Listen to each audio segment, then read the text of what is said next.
Good evening everybody. Today we are going to start the second unit under perspectives on education leadership, and the name of the second unit is understanding teaching learning.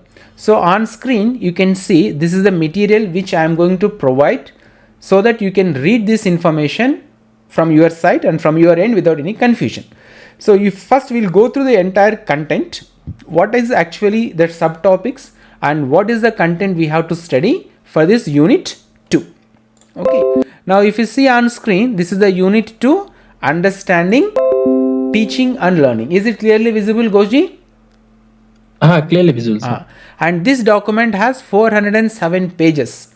So under understanding teaching and learning, we should understand different methods of teaching, process of teaching, scientific methodologies we have to apply for teaching, and as well as how the student learn things in the classroom. So here you can see concept of teaching, nature of teaching, then teaching as facilitator of learning, relationship of teaching with learning and learner, this is one. Then learner centered approach to teaching learning, meaning the characteristics of learner centered approach, integrating children's voices and experiences to teaching in learning process, children's active participation in classroom. So all these things will come. Concept and nature of learning. So we are going to understand concept and nature of teaching, concept and nature of learning. These are the basic things. Of course theories we have to study, but we have to understand these basic things before we enter into the theory.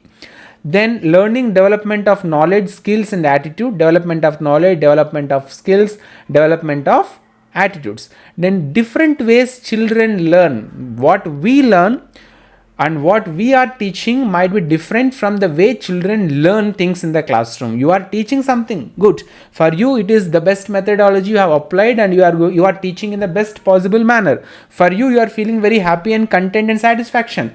But what about the students? How children learn in the classroom?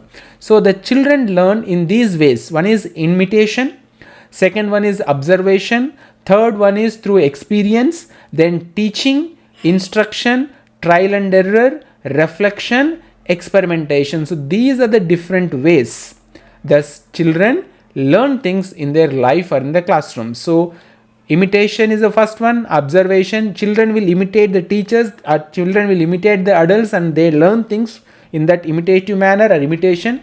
Then they will observe things and they will learn. Then they'll gain experience. They do something wrong, with that wrong thing they'll gain some bitter experience, and that experience will make them to learn so many things in their life. And teaching, of course, the formal way of teaching will help the children to learn things.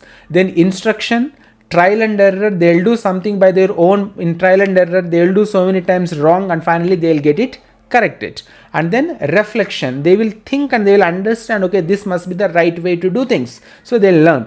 And experimentation. So these are the different ways children learn. So in this unit or in this chapter, which is very basic in sense, like understanding what is meant by teaching, concept of teaching and concept of learning, we have to read the basic information.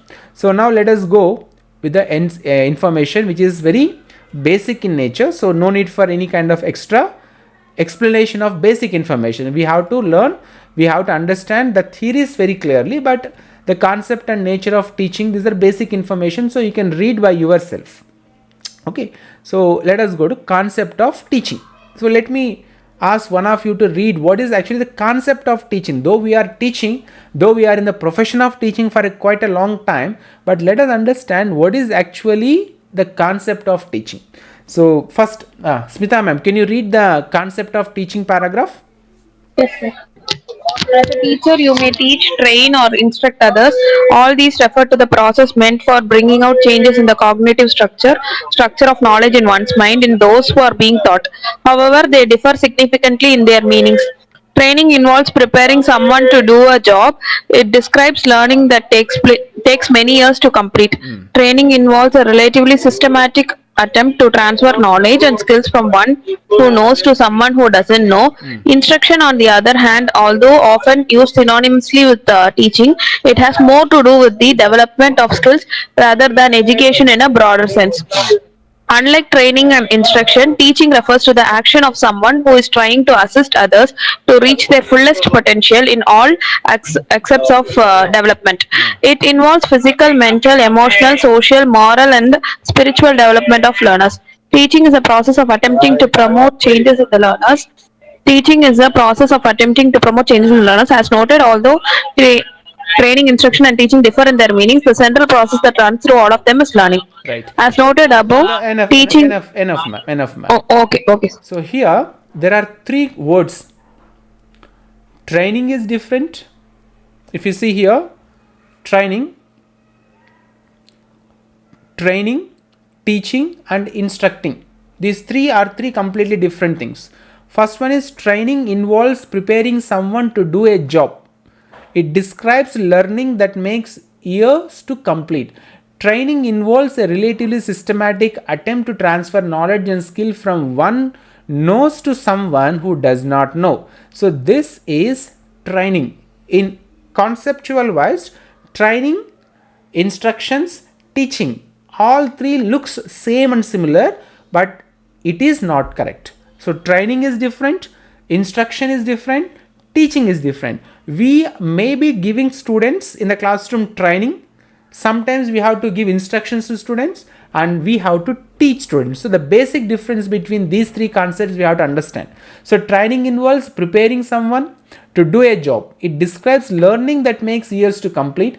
Training involves a relatively systematic attempt to transfer knowledge and skills from one who knows to someone who does not know. Training, for example, if anybody wants to learn swimming, the instructor gives student training to swim. They will not teach how to swim. They will not give only instructions for the swimming classes.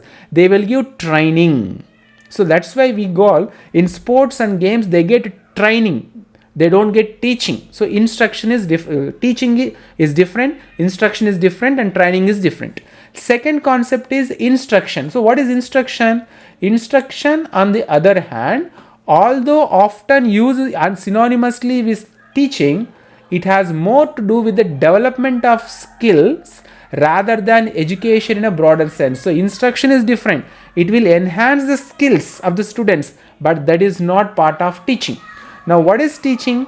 Unlike training and instruction, teaching refers to the actions of someone who is trying to assist others to reach their fullest potential in all aspects of development. So the definition for teaching is, it refers to the actions of someone. Who is that someone? Teacher. The teacher has to play the role of a teacher, teaching. How? The action of the teacher must helpful, who is trying to assist others to reach their fullest potential in all aspects of development. So teaching is a process through which a teacher has to make a student to realize the fullest potential of that individual in the all aspects of development, or in the all round development of the student. And this teaching involves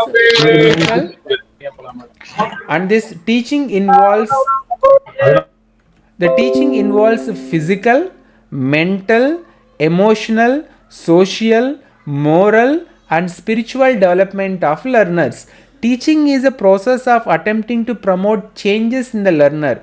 Training may not affect changes in the learners, instructions may not affect changes in the learner, whereas teaching involves physical, mental, emotional, social, moral, and spiritual development of learners. So teaching is a process of attempting to promote changes. And so the basic concept of teaching is, through teaching we can bring changes in the learners. As noted, although training, instruction, and teaching differ in their meaning, the central process that runs through all of them is learning. So this is the difference between training, instruction, and teaching. So this is the first basic concept.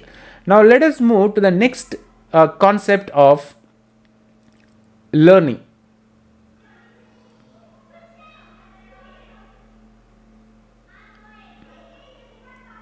Wait just a minute, give me concept of learning. Here you can see this one, concept of learning. Is it clearly visible to everybody? Visible, sir. All right. Yes. Deepa ma'am, please read.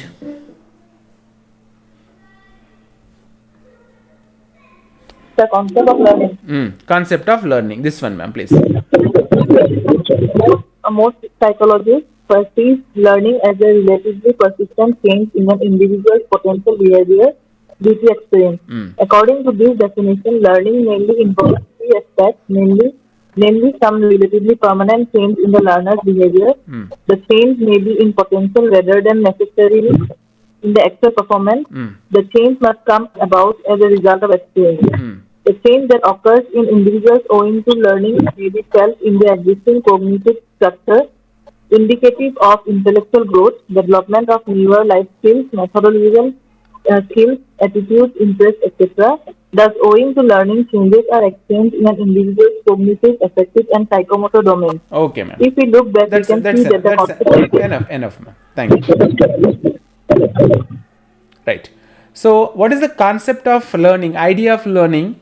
Most psychologists pursue learning as a relatively persistent change in an individual's potential behavior due to experience. For example, you started learning cycling. First day, you are not able to even to keep your legs on the pedal properly to find the handle bar. Second day, you will learn with that experience and you will try to change your body posture to sit on the seat properly and to negotiate through the roads. Third day, you will understand how to balance the cycle, how to balance your body, how to pedal the cycle, and how to hold the handlebar and how to go forward. So likewise, the learning is a relatively persistent change in an individual's potential behavior due to experience. So when you teach a lesson in the classroom, the students, if they understood, if they learned the information, that will change behavior. We are talking about the real life education. So the education which we are going to impart, the students will learn that education and that will change the behavior due to the experience they gain through the learning. According to this definition, learning mainly involves three aspects. So the entire process of learning involves three aspects.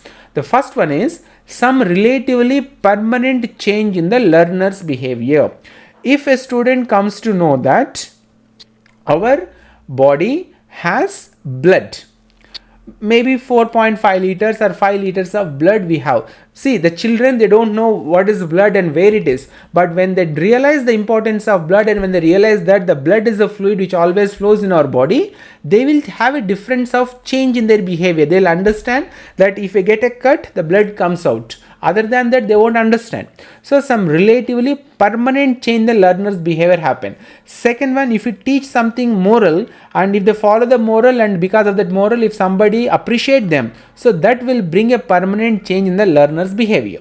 Second one, the change may be in the potential rather than necessarily in the actual performance. They learn about a skill and that will enhance their potential. They'll understand that they have this much knowledge or this much skill in their life. Third one, the change must come about as a result of experience. When we write an examination, when we come to a classroom, when we do something, that will make us to explain things and that will make us to go forward and further in the life. So the basic aspect of learning involves three things. The first one is some relatively permanent change in the learner's behavior must occur. The change may be in the potential rather than necessarily in the actual performance. The change must come about as a result of experience. The change that occurs in individuals owing to learning may be felt in their existing cognitive structure, indicative of intellectual growth, development of newer life skills, methodological skills, attitudes, interests, etc. Thus, owing to learning, changes are experienced in individuals' cognitive, affective, and psychomotor domains. For example, taking our class an example, how can I feel that you have learnt whatever I am teaching in the classroom is when you clear the examination. So, if you apply those three different points, aspects, how can I understand that you have learned things? When there is some relatively permanent changes in the learner's behavior happens. If you become confident, if you gain confidence after attending the classes, that means you have learning has really taken place. Then change may be in the potential rather than necessarily in the actual performance. You may not be writing an examination tomorrow, but there is a change in your potential capacity. You feel very confident and you have increased and enhanced your knowledge. So that is also happened because of the learning. Third one, the change must come about as a result of experience. So attending these classes is an experience. So after attending these classes, if a change comes, then that is also part of learning. If nothing comes, then there is no learning took place. That means learning also happens in this aspects. Whatever we think that whatever we are teaching in the classroom, students are learning, then that is completely different. So this is the concept of teaching and the concept of learning. Any doubts you can ask me. Sir, please explain second part. The change may be in the potential rather than necessary in the actual performance. All right. So what is performance, Goji? Performance means, what should I say? For example, you learned swimming, Gosh. Yes, sir. Right. So when you gained a skill and when you show that skill in front of others, that is comes under performance. Yes, sir. Right. The change may be in the potential rather than necessarily in the actual performance. That means you have gained knowledge. You have learned the process of swimming, but that cannot be even directly proportional to your knowledge and the performance. You have learned so many concepts, you have understood so many concepts, but when it comes to actual performance, that can be different. Differentiate can be there. There may be difference. Okay, sir. Okay. Whatever we have prepared for examination is the potential, but actual performance can be different in the examination. Yes, sir. Yes, sir. All right. These are basic concept of learning, concept of teaching. Teaching is meant for all-round development of the child. Learning, it should affect in three aspects. Some relatively permanent change should come in the behavior of the student. Then the change might be in the potential rather than necessarily in the actual performance. And the change must come about as a result of experience. So these are the concept of learning and concept of teaching. Now let us go ahead with the basic information about other things. Now come back. Let us come to teaching. So concept of teaching we understood. Now let us understand nature of teaching. Is it visible, everybody, clearly? Yes, sir. Now if you see the nature of teaching, as we have already seen, teaching is a process that involves a series of actions leading to certain outcomes. Whatever you are teaching, whatever I am teaching in the classroom, what is the expected outcome of this teaching?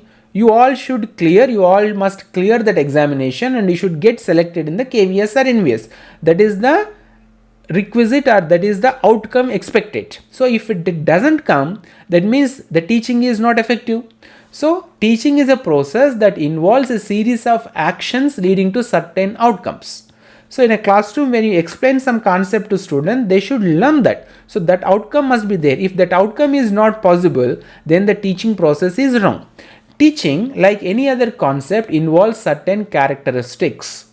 We highlight some of the important. So there are some certain characteristics in teaching, and we are going to just learn the important information with the side headings.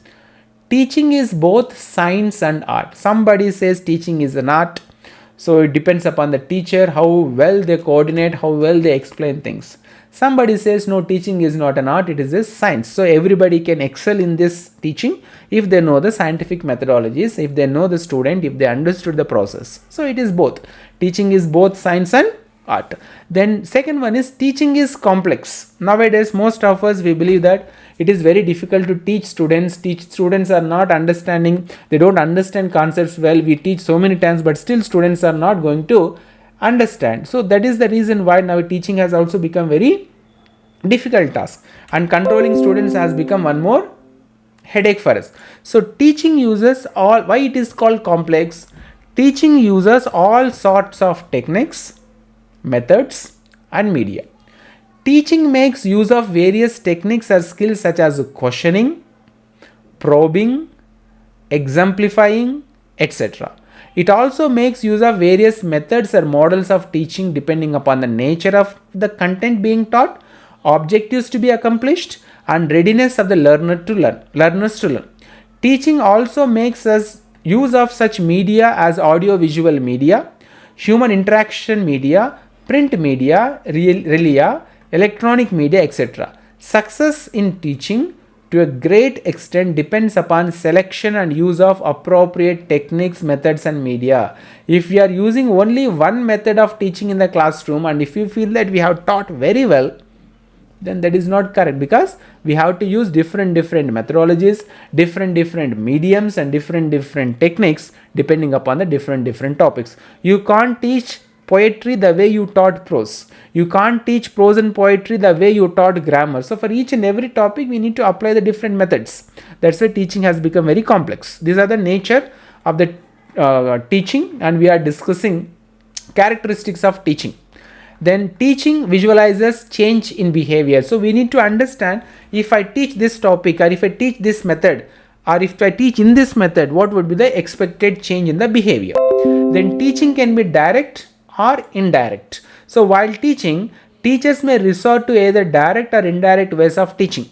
As the teachers use such methods as lecture, demonstration, etc., and engage students in face-to-face interaction, they are teaching them directly. That means using lecture method, demonstration method are actually part of direct method of teaching. Conversely, when they use active methods like role play, giving them project, assignment, inquiry or other such activities, they are teaching them indirectly. That means when you give homework to the students, then you are teaching the students in indirect manner. So we should know what is the direct teaching and what is indirect teaching. Questions may come from this type of points. Next one is, teaching can be vertical and horizontal. But what does it mean? Vertical means, do we teach in a straight or do we teach in this horizontal? No. Teaching can be vertical and horizontal means, depending on the objectives of teaching, teachers may lead students deep into the topic. They not only help students know and understand the topic, but teach them higher order thinking skills like analysis, synthesis, evaluation and creating. So this type of teaching is known as vertical teaching. So what is vertical teaching?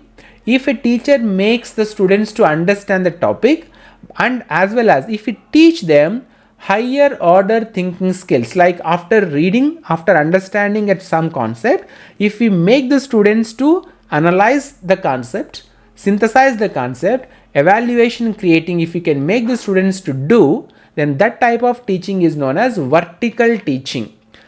In opposite to that, if the teacher teach one topic and then move on to more topics, they are resorting to horizontal teaching. Likewise in grammar, we taught determinants. Then in the next class, we teach degrees of comparison. In another class, if we teach direct speech, indirect speech. In another class, if we teach another grammar topic, then what happens? That is called horizontal teaching. But if we teach articles, or if we teach active voice and passive voice, and if we make the students to understand the concept, analyze, synthesize, evaluate and come with their own examples, then it is called vertical teaching. So this is the difference between vertical teaching and horizontal. Horizontal means next topic. Vertical teaching means same topic but higher order thinking skills they will develop. So vertical teaching and horizontal teaching. Next one, teaching may be planned or unplanned. So how come unplanned teaching happens? Generally we say that we should go to class fully planned and fully prepared. How we are going to engage the 40 minutes. But teaching characteristic also has planned teaching and unplanned teaching. So what is this unplanned teaching or what is this planned teaching? Let us see. But let me ask you only to read so that I'll get some time to. Yep. Goji, please read this 6th point. Yes, sir. Teaching may be planned or unplanned. Traditionally, teachers plan for instruction before they go to the classroom for teaching. In the beginning of the academic year, they resort to yearly planning in which different units in the textbook are distributed judicially throughout the year. Thereafter, they take up each unit, subject it to content analysis, task analysis, decide the techniques and methods to be used for teaching. Then they decide the ways of evaluation. However, with the coming of active learning methods, no strict planning is possible as one is not clear in advance what could be the possible way of organizing teaching learning activities. Right. So teaching in a planned manner means you will write your lesson plan, according to the syllabus provided to you, according to the curriculum given to you, according to the lessons, chapter wise you will prepare. So teachers plan for instruction before they go to classroom for teaching. So in the beginning of the academic year, they resort to yearly planning in which different units in the textbook are distributed judiciously throughout the year. Okay, if KVS begins in the month of April, new academic year begins in the month of April. So we get year plan. April, what are the topics? May, less number of days in the southern part of India, winter, summer vacation. So July, what are the topics? August, September, October, November, December, then January, then February. So likewise, we get a entire unit year plan. So that is called planned. Therefore, thereafter they take up each unit, subject it to content analysis, task analysis, decide the techniques and methods to be used for teaching. So we'll plan ahead.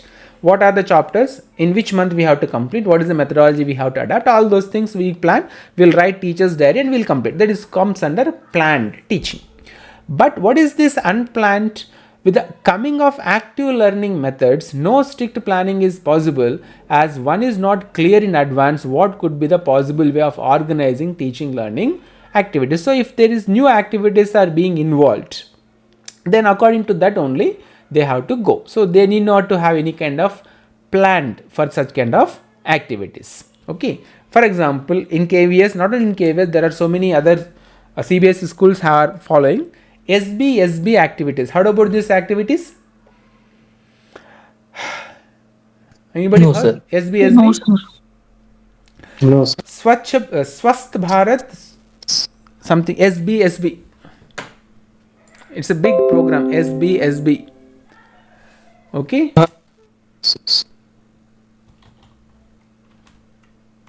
Tell me, student, SB. Swasth Bachche, Swasth Bharat, something like that. Am I audible? Yes, sir. So suddenly it came and there was no plan, there was no preparation. So all of a sudden we have to go with that new unplanned in a systematic manner.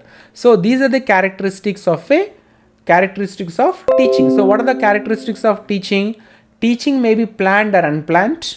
Then teaching can be vertical or horizontal. Teaching can be direct or indirect. Teaching visualizes change in behavior. So what are the changes? The changes can be in the cognitive, psychomotor and affective values of the learner. Next one is teaching is complex, and then teaching is both science and art. So these are the important characteristics of teaching. Now let us go to the next one. Teaching as a facilitator, we have already understood that our role of a teacher should be more facilitated so that the students can learn things by themselves. And relationship of teaching with learning and learner. So this is general concept. So let us give some time to this. If you closely examine, you will soon find that there is close relationship between the way teachers teach and the extent to which learners learn. Teaching, like any other practical art, may be performed dexterously or awkwardly, professionally or amateurly, competently or ineffectively, intelligently or stupidly. Successful teachers have a large number of techniques and methods in their repertories, and they always select the most appropriate way of looking into the nature of content to be taught, the objectives to be accomplished, and the readiness level of the learners whom they are teaching. They have their unique style of teaching and managing their classroom. Learning, however, does not totally depend on teaching alone. A number of learner factors can also impact learning.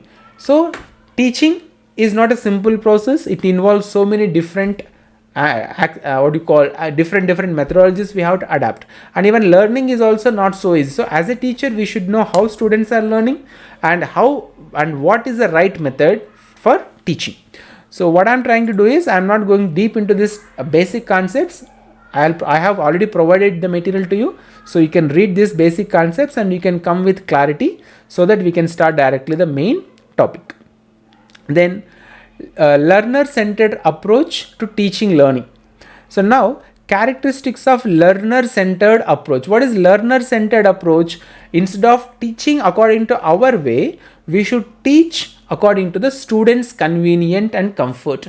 If student is learning in a playful method, then the teacher should adapt the playful method only. We should not go with our lecture method because it is comfortable for us. So here, teacher is a simulator and facilitator of students' activities. He or she employs such techniques and methods as discussion, debate, role play, cooperative learning, inquiry, games and others. So whatever is beneficial, whatever gives comfort to the student in learning, those things we have to adapt in our teaching. So characteristics of learner-centered approach. So what are the characteristics of learner-centered approach? Let us learn first. Smita ma'am, can you read these characteristics, these bullet points?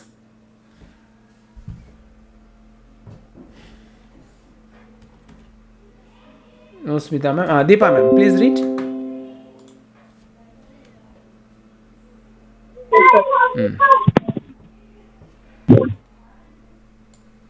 This one.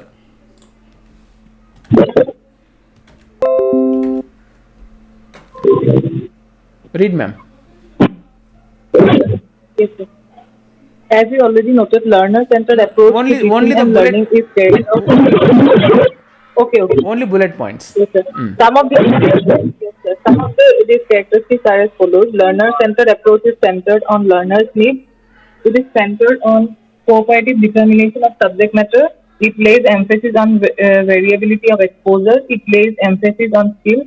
It lays emphasis on immediate meaning of learning. It lays emphasis on indirect strategy. So these are the characteristics of learner-centered approach. Now, what is next in this? So children's active participation in the classroom activities we have to promote, and then concept of learning we did. Now comes the connecting thing for the next class, which is actually the main theories of learning. So under concept of learning, we have to study now. There are three important schools of learning are there. Three important schools of learning are there. The first one is behaviorist school of thought.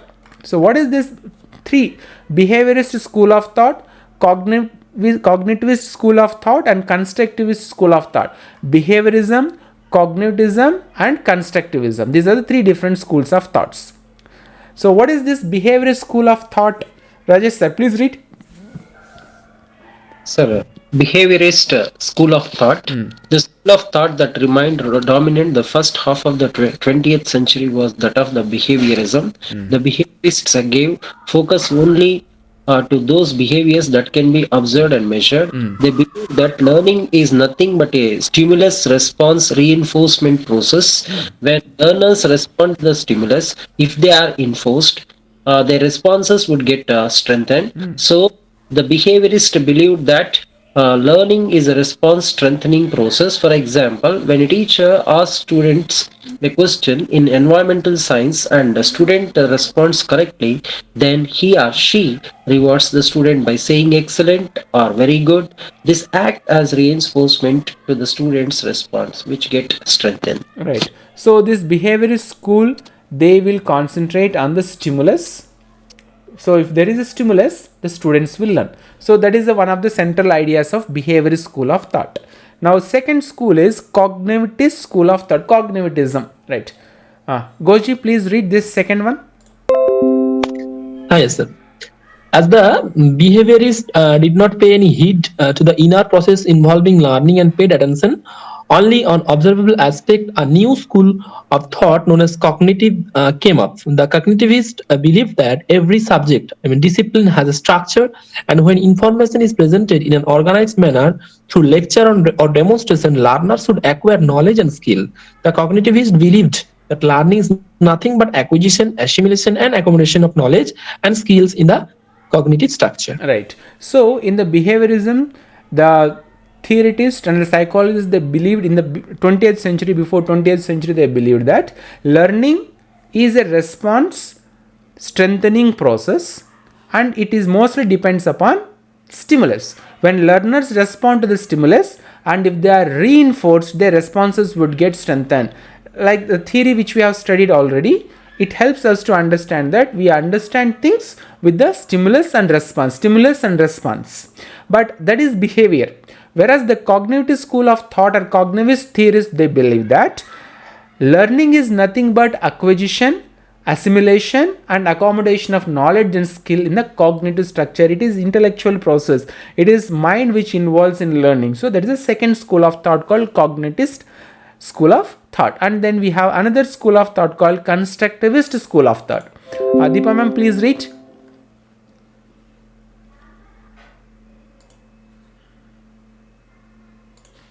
Yes, sir. Constructivist school of thought. The constructivists believe that learning is not the passive, the behaviorist thing. They begin to consider learning as personal and that everyone constructs his or her own knowledge and skill as a result of undergoing experience. The knowledge the learner gets and the experience and the prior knowledge he has related to it gets integrated, and as a result new knowledge and skills are constructed. So constructivists that learning is nothing but construction of knowledge and skills as a result of undergoing new experiences.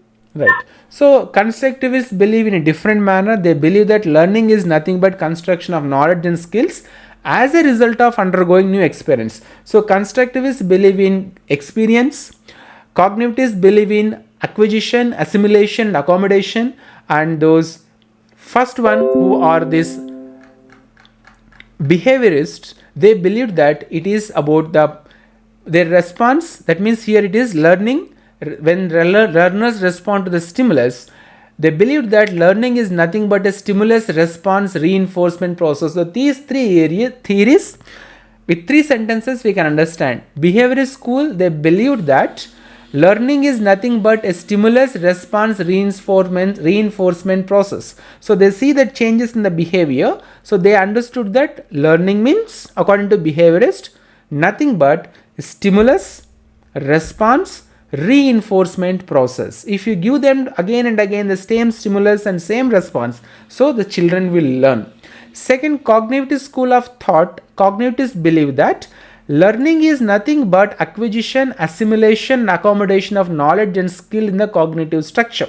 That means if you tell them, if you drink hot milk, you will get your tongue will be burnt. So what do? They acquire, they'll understand the information, they assimilate the information, they accommodate the information, and then they will use that information. That is the process of learning.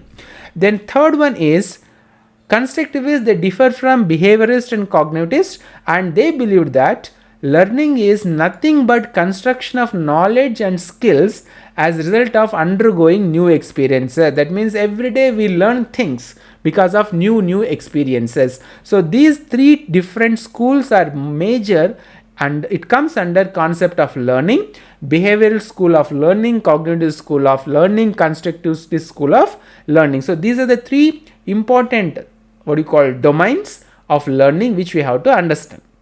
Then learning development skills, you can read by yourself.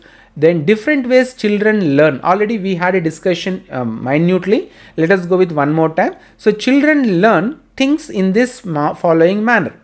How do they learn? By imitation, by observation, by experience, by teaching. So teaching plays a very small part. Apart from learning through imitation, observation and experiences, attending classes where experts are invited to teach is yet another way to learn.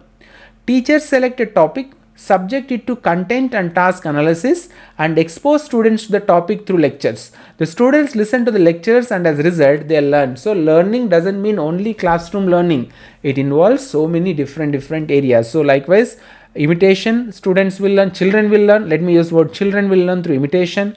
Children learn so many things through observation. Children learn so many things through experience. And teaching is one of that.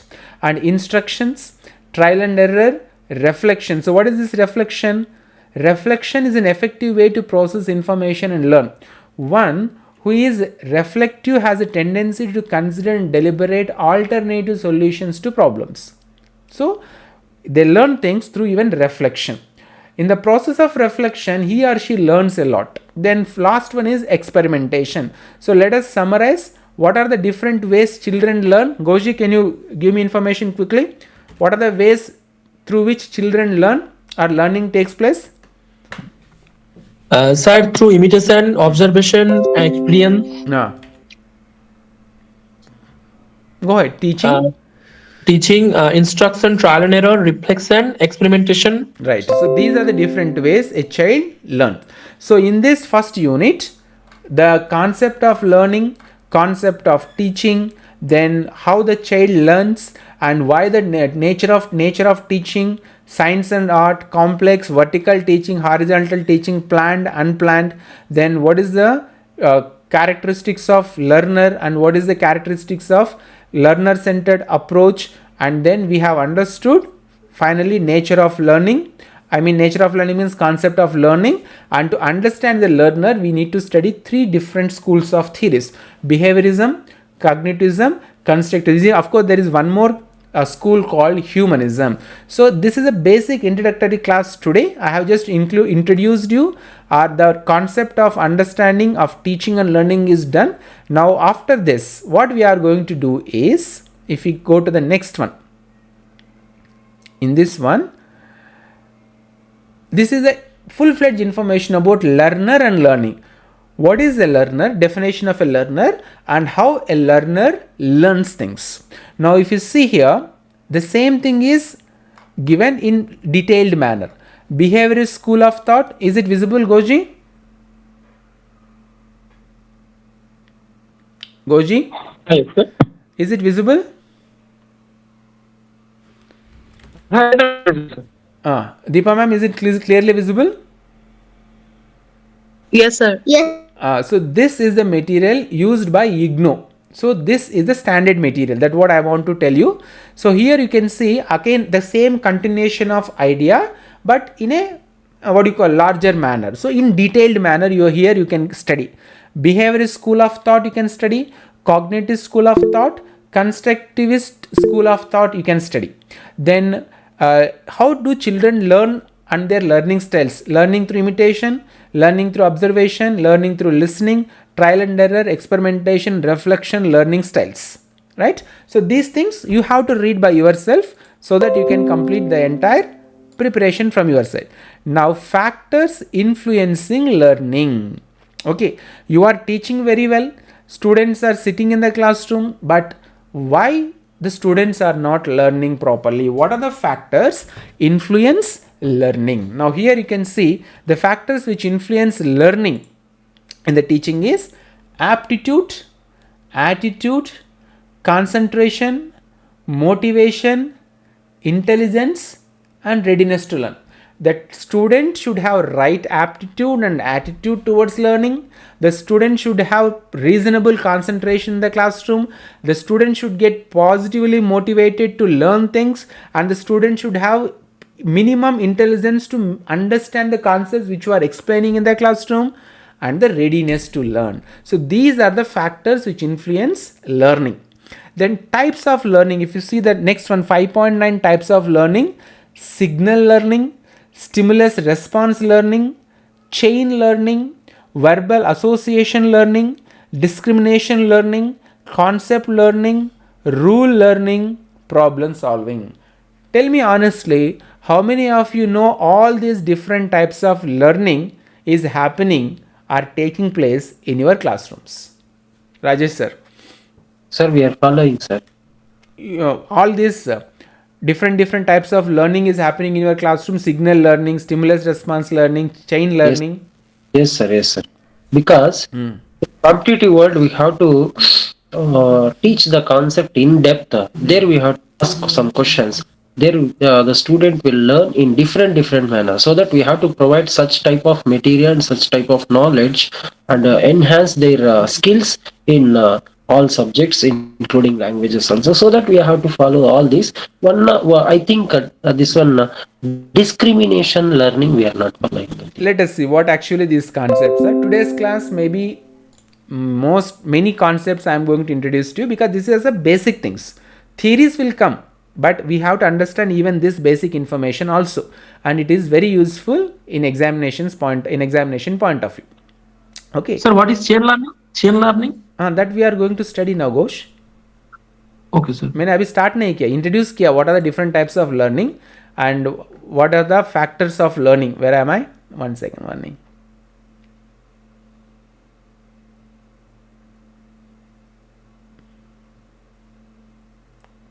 क्या हो गया? आपने कुछ पूछा मुझे. Wait a minute. हाँ, this one. I just introduced you factors influencing learning. So what are the factors influence learning, Goji? आपने एक बार read this factors. Hi, sir. Aptitude, attitude, concentration, motivation, intelligence, readiness to learn. So in examination they may give you a question, which of the following factors is not influence learning? So they'll give you aptitude, attitude, concentration and eating habits. So eating habit is not the part of the factor. So this is general point. Now we are going to study these things in detail, but I am not going to teach you in detail because these are the basic concepts. I gave you the right material, you have to read by yourself. That is my point, but I'll just give you introduction. Okay, so learning is understood. It has 3 aspects to be obtained through learning. Then what is behavioral school of thought? We understood. Cognitive school of thought we understood. Constructivist school of thought also we understood. Now let us go with the nature of learning, and in that nature of learning also child developmental learning, implications for curriculum and practice. So sensory motor stage, is it visible now clearly? Yes, sir. So sensory motor stage.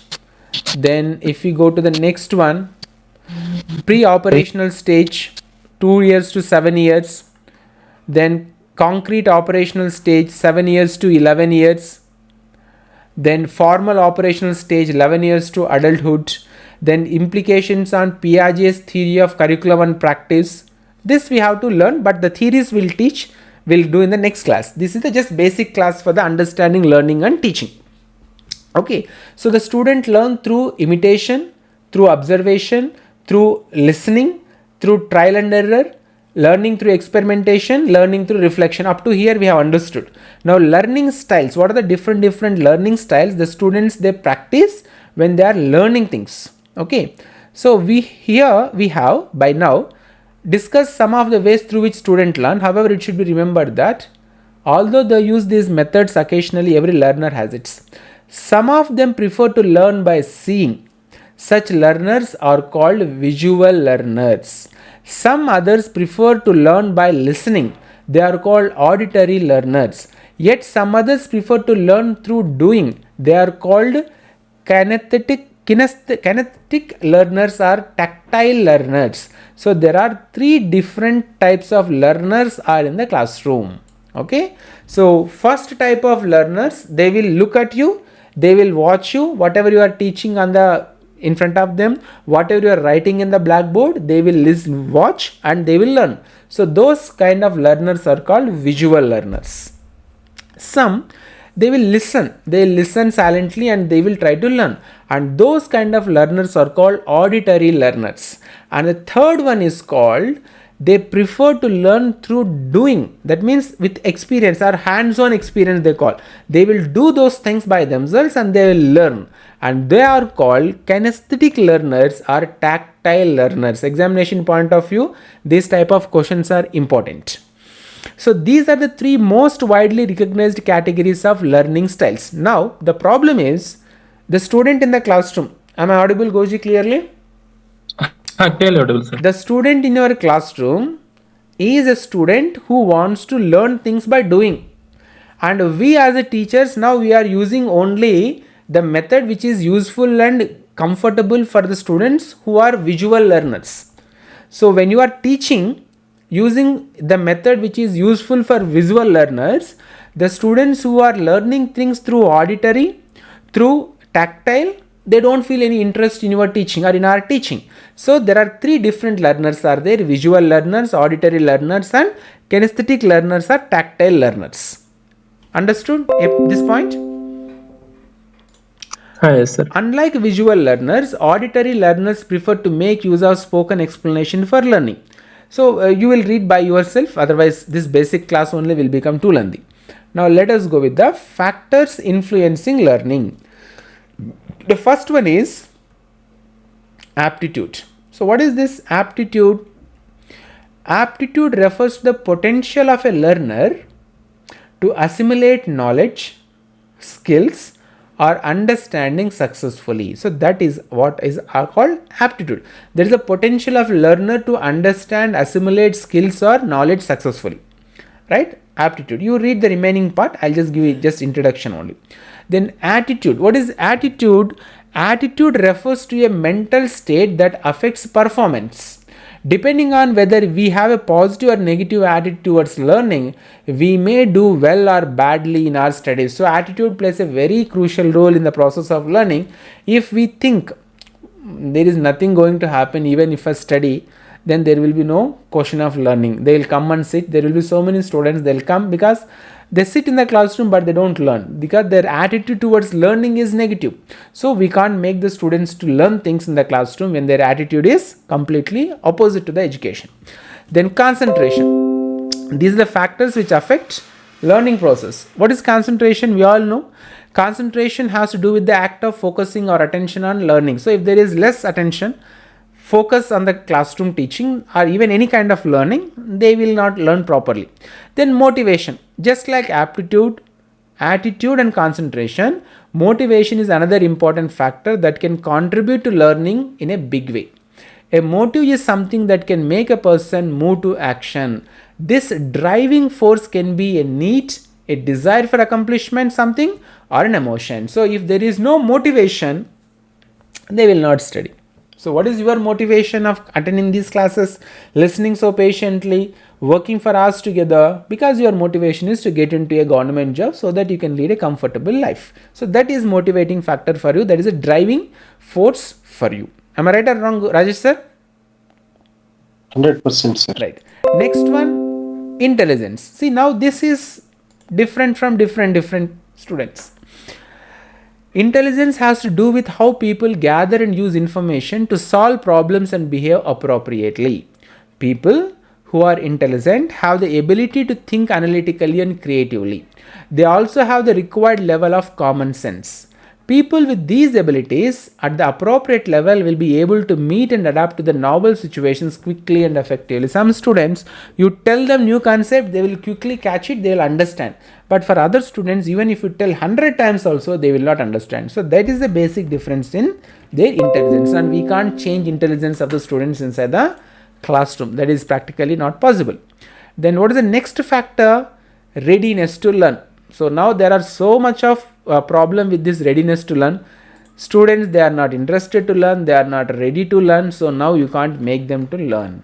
This is the big problem most of the teachers we are facing in the classroom. They are not ready to learn, they are not interested to learn. Maturation and learning are closely related. For learning to take place in the way required, certain level of maturation is essential. Maturation has to do with an increase in competence and adaptability. Learning without attaining a definite level of maturation does not yield good results. So these are the factors which affect the learning. So those are the 6 factors: readiness to learn, intelligence, motivation, concentration, attitude and aptitude. Goji, एक बार repeat कीजिए. What are the factors influence learning? Sir, attitude, aptitude, readiness, concentration, बताइए. attitude, concentration, motivation, intelligence, aptitude, readiness to learn. Yes. ऐसा लिख लीजिए. A, aptitude, attitude, concentration, motivation, intelligence and readiness to learn. These are the different factors which makes the influence the learners learn through learning process. If any one of these factors are not good, then automatically the learners will not feel interested to learn. Okay. Then this is multiple intelligences. Please read from your side. Visual spatial intelligence, logical mathematical intelligence, verbal linguistic intelligence, musical intelligence, bodily kinesthetic intelligence, interpersonal intelligence, intrapersonal intelligence, naturalistic intelligence, existential intelligence. So different intelligence are there. Some students who are good at English, they may not score marks in other subjects, especially in the science stream where I teach. The science teachers come and tell me, physics teachers, they say, how come they score those many marks in English, sir? They failed in physics subject, how can they score? Because they have the skills, verbal, linguistic skills. They don't have the mathematical intelligence, they have the verbal and linguistic intelligence, so they can excel. And some students, they are good at sports, they can understand things very fast, but they can't even read English, they fail in English also. The reason is they have bodily kinesthetic intelligence, but they don't have that kind of scientific intelligence. Okay, and for most important, existing intelligence. There may be someone a gold medalist, but they don't know how to survive in this world. So different intelligences are there, and here is a list of those intelligences. You can go through it and you can read by yourself. So 9 types of intelligences are listed in this document. Okay, types of learning. Now let us go to the last one. This is the one which you are asking me. Types of learning, right? Not factors. Different types of learning are there. Now, what are the different types of learning? First one is signal learning. Ghoshji, please read. Yes, sir. The Russian psychologist Pavlov, through his experiment on a hungry dog, developed signal learning, commonly known as classical conditioning. He offered the dog food following the ringing of a bell. This process of ringing the bell and giving food continued for quite a number of times. Thereafter, when the bell was rung, although no food was given, the dog was seen salivating. The process of eliciting saliva through the association of a neutral stimulus is called conditioning. In other words, classical conditioning is a form of associate learning in which a neutral stimulus becomes associated with a meaningful stimulus and acquires the capacity to elicit a similar response. So now, classical conditioning is also known as signal learning. Correct, Ghoshji? Yes, sir. Stimulus and response is also called as signal learning. Now let us come to the stimulus and response. There is a little difference between the first signal learning and stimulus response learning. Rajesh sir, please read. The way of learning has its origin from the puzzle box experiment carried out by Thorndike on cat. He placed a hungry cat inside a box and dish of food outside the box. To get the good, the cat had to manipulate a lever within the box. B.F. Skinner, using this type of learning, conducted a series of experiments and made it suitable for human learning known as operant conditioning. The word operant refers to involuntary behavior of emission by a person. Stimulus response reinforcement or operant conditioning is a type of learning in which voluntary behavior is strengthened by consequences. So, the signal learning is used by Pavlov. It is also can be called as classical conditioning, and the stimulus response learning is used by Thorndike on a cat and B.F. Skinner also. Now, what is this chain learning? This was the question asked by Ghosh. So, Ghosh, please read what is chain learning. Yes, sir. In chain learning, 2 or more stimulus response connections are joined together. Such connections may be of words or motor activities. Boy, girl, daddy, mummy are examples of word chaining. Similarly, the unlocking of a door with a key which involves a number of motor activities such as pressing the lock, holding the key right side up, inserting it into the keyhole, turning the key, etc. are example of motor chaining. So chain learning means 2 or more stimulus response connections are joined together. Such connections may be words or motor activities. Boy, girl, 2 different connections. Daddy, mummy are examples of word chaining. Similarly, the unlocking of a door with a key which involves a number of motor activities such as facing the lock, holding the key right side up, inserting it into the keyhole, turning the key, etc. are examples of motor chaining. Now clear? Understood little? Understood. Chain. Continuously we will be learning connected with one single aspect or one single task. For example, driving. You need to apply pressure on the pedal, brake, accelerator. At the same time, you have to know how to change the gears. At the same time, you should know how to turn the wheel. All these things comes under chain learning. Okay? Yes, sir. Next one is verbal association learning. In this type of learning, the child learns to link an object and its name. As the child plays with the ball, Mother tells ball. As a result of listening to her, a number of times the child learns to associate the object ball and its name. Even in the absence of the object, the child would be in a position to associate the object and its name. Now I'll show you something. You have to tell me what is the name of this thing. Okay. Can you see this on screen? Sir, it is very not visible clearly. Now? Rajesh sir, Sir. Deepa ma'am? It's pen drive. It's pen drive. Correct? Goji? Yes, sir. Yes, sir. Pen drive, But yes.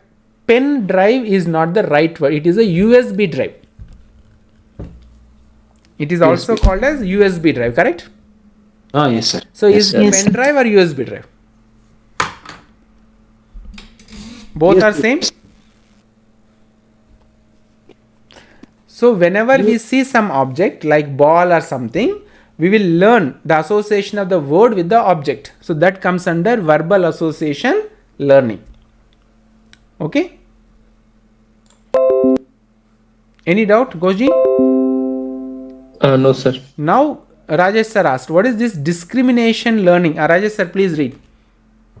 Yes, sir.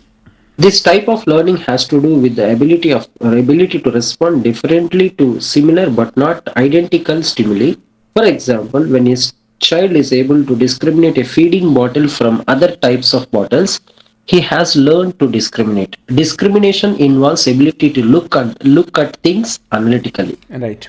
So an alcohol bottle and a grape juice bottle, both are kept in same kind of a bottle. That means the bottle is same in same structure. So in one bottle there is alcohol like whiskey, in another bottle there is a grape juice. Do we know the difference between these two, Rajesh sir? Yes, sir. So that is called discriminating learning.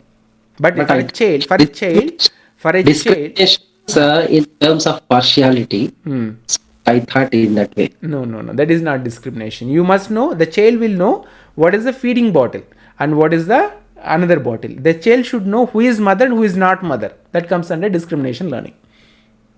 Right. 5 more minutes. It's 7:55 only. We'll complete the class within 5 minutes. Don't worry. Then called concept learning. Deepa ma'am, please read.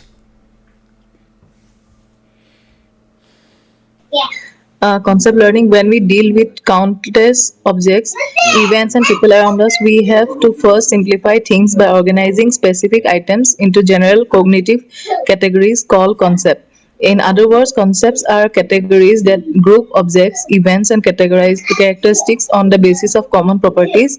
For example, let's take up the concept fruits. This mental grouping sums up a variety of items such as apple. So where it is gone? So it's apple, grapes, pear, banana, guava, papaya, etc. Thus, when we use a word such as vegetable, tree, etc., we refer to a general category of things. Conceptual understanding is a key aspect of learning. Right. I'll ask you one question, Deepa ma'am. Please answer. Deepa ma'am? Yes, sir. Yes, sir. What is the difference between USA and India? Deepa ma'am. Sir, both are different continents. Okay. Any other thing you understood? USA means United States of America, correct? Yes, sir. What is India? Is it also United States of India? No, sir. What it is called? It is called Union of India, correct? Union territories. Yes. So what is the difference Yes. between United and Union? So united means together, and union means taking part and making a whole. Right. So this is a concept. Like for example, if you take Texas is a state in America, Los Angeles is a state in America, New York is a state in America, Washington DC is a state in America. There are 50 states in America. They are all united, but all those states have different constitutions. They have different legislatures. They have different government bodies. And if they don't want to be part of America, they can come out of the America. But whereas for India, it is union of states. No state has a power to go out of the India. So that is a concept. In the same way, for children, when they are learning, they'll use this concept of learning. So what do? First, they will understand the basic things like fruits. This mental grouping sums up a variety of items such as apples, grapes, pear, banana, guava, papaya. Thus, when we use a word such as vegetables, tree, etc., we refer to a general category of things. Now, I'll ask one more question. You have to tell me answer. Then we'll go to the rule of learning, Deepa ma'am. Deepa ma'am? Yes, sir. Tell me, tomato is a fruit or vegetable? Sir? Tomato. Once again? Tomato. Fruit or vegetable? Tomato, sir. Fruit? Rajesh sir, biology teacher. It's a Sir. vegetable. Tomato. Vegetable, sir. Vegetable. Deepa ma'am. So what is there? Tomato. Concept learning we are doing, Deepa ma'am, with you. What is your concept of tomato? Whether it comes under vegetable or fruit? That is what I'm asking. Sir, no concept on this. Yes, sir. No. Vegetable. Rajesh, please clarify. Vegetable, sir. Tomato is a vegetable. Yes, yes. Ma'am. Okay, sir. I am also checking. I too don't have clarity. Tomato is vegetable or fruit? Goji, आप बताइए. Vegetable, sir. So tomato is a vegetable for you, correct? Yes, sir. So it is tomato or tomato? Tomato. Tomato. T-A-M-O-T-O. Tomato. आप साम उसमें डालते हैं ना? Sir, you told me tomato. That's why I was confused. I haven't heard tomato. Okay, tomato. So tomato I have heard. Sir. So I thought a new vegetable or fruit is there. No, That is why I was confused. Okay. So according to Britannica, the Okay. age-old question actually has an answer. Tomato. Yes. Whether it is fruit or vegetable. So according to botanist, it is what vegetable, correct, Rajesh sir? Sir, 100%. But here in general, tomatoes are fruits that are considered vegetables by nutritionists. Botanically, a fruit is a ripened flower ovary and contains seeds. Tomatoes, plums, zucchines and melons are all edible fruits. But things like maple, helicopters and floating Daedalian plough, something is very here botany and zoology. So let us not go with this, but I am trying to make you to understand the concept behind learning things. So how children learn? We also learn tomato is a vegetable, but some people they believe that tomato is a fruit and some people believe that tomato is a vegetable, but whatever it is we use that, correct? Yes, sir. Yes, yes. So that is about concept learning. Few more minutes, of course it is 8 o'clock, but we'll go with the remaining part. We'll not leave this class in this manner. Next one, rule learning. Goji, please read rule learning. Yes, sir. Another name for rule learning is learning of principles. We need to master large number of principles, rules and formulas to make life useful. For example, learning of rules is very important in the learning of languages. The rule, nouns or naming words, will enable us to distinguish nouns from all other categories of words. Similarly, learning of formulas will help us a lot in the learning of mathematics, science, etc. Right. So we have to learn the rules so that it will make us our life easy. Then last one, I suppose this is the problem solving. Rajesh sir, please read. So the word problem refers to any situation that we find difficulty to overcome. Problem solving involves finding a solution to the problem. In solving a problem, it should be studied analytically. All possible ways of solving it need to be thought out and listed, out of which the one that seems to be the best need to selected and acted upon and evaluated to find whether or not the solution has been achieved. Problem solving is considered to be most complex way of learning, mainly because it involves all the higher order skills such as analysis, synthesis and evaluation. Okay, thank you sir. So problem solving is also a type of learning and it needs higher order skills such as analysis, synthesis and evaluation. So children have all different ways of learning. They will use all these or some of these ways and they will learn. So what are the ways they learn? Signal learning, stimulus response learning or SR learning, chain learning, verbal association learning, discrimination learning, concept learning, rule learning and problem solving. So out of these 8 different methods of learning, problem solving is the most complex way of learning, and it involves higher order skills such as analysis, synthesis and evaluation. So these are the 8 different ways or different types of learning happens in the minds of the teachers. So second unit also, introduction of understanding the teaching and learning, second unit also done. Now after this, teaching learning methods are there. The one which we have to start exactly is not this, even this one also, just I'll give you introduction, then you have to go through this information by yourself so that I can come to the exact point in the syllabus. So there are teaching methods at classroom sitting. There are different methods are there. Lecture method, one-way method, discussion method, two-way method, forms of discussion, demonstration method. You will do everything in front of the class so that the students can understand what you are doing. Role play method, you will give some roles to the students so that they play the role, they will learn things. And project method, you give some kind of a project like a homework, they will do the project and they'll understand. Then stimulated method of teaching, then principles and guidelines for the selection and use of teaching. So these are the things, different methods of classroom teaching: lecture method, discussion method, forms of discussion, demonstration method, role play method, project method, simulated method of teaching. Then another clinical methods, teaching methods are clinical teaching, nurse care plan, nursing care study, bedside clinic, nursing care conference, nursing rounds, the group conference and individual conference. You have to go through this information by yourself. The information is already shared with you. Now after this, I suppose now we have just entered into the correct topic with the syllabus given. Why I had discussed all these things is, before we go to the theory part, before we go to directly into the theories, we should understand all these concepts. So now let us not confused with all this information. Let me go to directly the information which is required to start the main topic.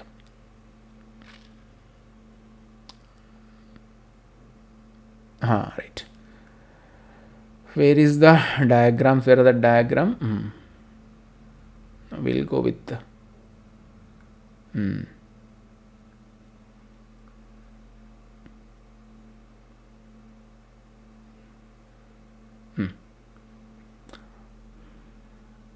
Goji? Yes, sir. So learning under here, we have to start. Actually, this one is the original. So up to here, you have to study. That means whoever are going to attend the next class, they should complete reading all this information which I have given to you in the today's class. So teaching and learning, different perspectives are there. Now behaviorist perspective, cognitive perspective, constructive perspective, socio-cultural perspective, economic and political perspective. Now if you see with the concept of learning, behaviorist perspective is there, and here classical conditioning theory comes. You can see screen, classical conditioning theory comes, and then trial and error learning is there, law of effect SR, I mean to say SR, stimulus and response learning is there, and law of effect, law of readiness, law of exercise is there. Then operant conditioning, role of reward and punishment in learning is there. Then development theory of Piaget is there. Then Piaget stages of cognitive development: sensory motor stage, pre-operational stage, concrete operational stage, formal operational stage. And then we have constructivist perspectives are there. So types of constructivism: tribal constructivism, radical constructivism. Then social construction of Vygotsky theory is here. Then we have socio-cultural perspectives, enculturation, acculturation, then economic and political perspective. So these are the important theories. Now if you tell me any other theory which I have not covered in the introductory class of understanding the teaching learning process, I will be very happy to explain those theories. So now we are going to stop this introductory class here, and we have to start now according to the syllabus, theories of learning. So classical conditioning theory or behaviorism theories are there, and then we have to go with the constructivism theories, and then we have to go with the cognitive theories. So just give me a a minute, I'll change the slide. We'll go with that information and then we'll end today's introductory class. Introductory class may be little, you must have felt it is too lengthy, but if I don't clear these concepts in this introduction to the understanding, learning and theory, then tomorrow class will be difficult for you to understand. So let me just, what I did, I must be also tired.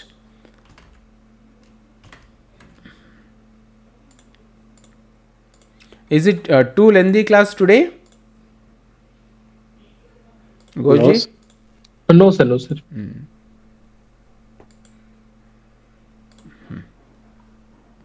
Okay, we'll finish quickly. It is though 8 over 8. Now we have come to the correct content. Whatever I taught in this class is basics. Basics is important. Unless you know what is the concept of teaching, what is the concept of learning, and characteristics of learning, characteristics of teaching, factors affecting teaching, factors affecting learning. If we don't know those basic concepts and basic things, different types of learning, vertical learning, horizontal learning, vertical teaching, horizontal teaching, if you don't know all those things, whenever we explain that concepts through these theories, it will be difficult for you to understand. So that is my idea why I took this introduction class or introductory class to understanding teaching and learning.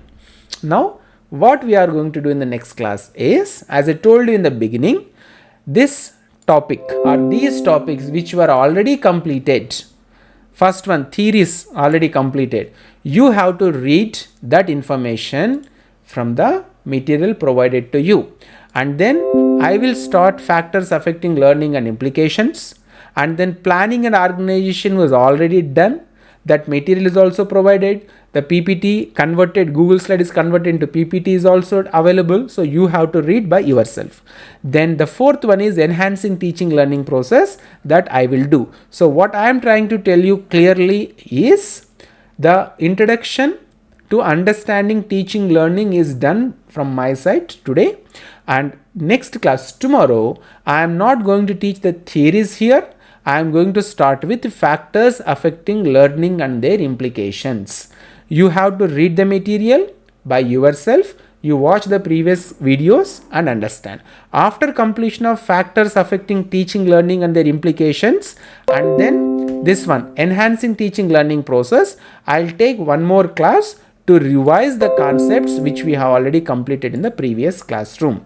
So this is the method I am going to apply to complete the syllabus for understanding teaching learning unit. So this is from my side. If you have any questions, you can ask me now.